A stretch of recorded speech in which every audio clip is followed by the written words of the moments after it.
They questioned her credit, skipped her hand at the deal table, mocked her presence behind corporate smiles. But what they didn't know?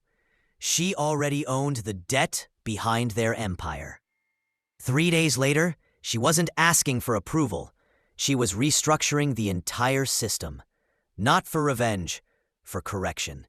Stephanie Holt sat in silence as the folder skipped her hand again. Another junior associate. Another deliberate oversight masked as routine. She didn't flinch. She never did. Across the table, executives from Blandon Bank whispered concerns about her credit trail. Incomplete, they called it.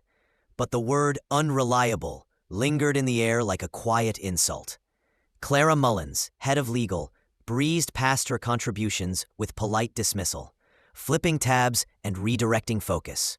What they didn't realize was Stephanie wasn't there to apply. She was there to observe.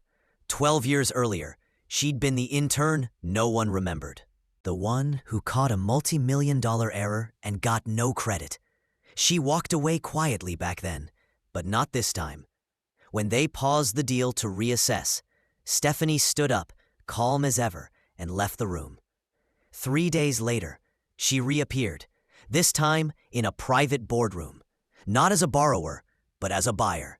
She had quietly acquired the debt structure behind the very building in question, through a shell company, and that was just her opening move.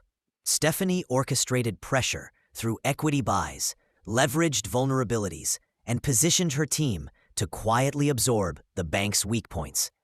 By the time Clara called her back, it was too late. Stephanie wasn't there to renegotiate. She was there to restructure the institution from the inside. She didn't demand a seat at the table. She built her own. By the end of the quarter, Clara resigned, and Stephanie Holt introduced a new executive oversight board, diverse, data-driven, and permanently disruptive. She didn't seek vengeance. She rewrote the rules. If you've ever been underestimated, this story is for you. Like, share, and subscribe for more stories where power is reclaimed without apology. Drop this comment. She owned the table.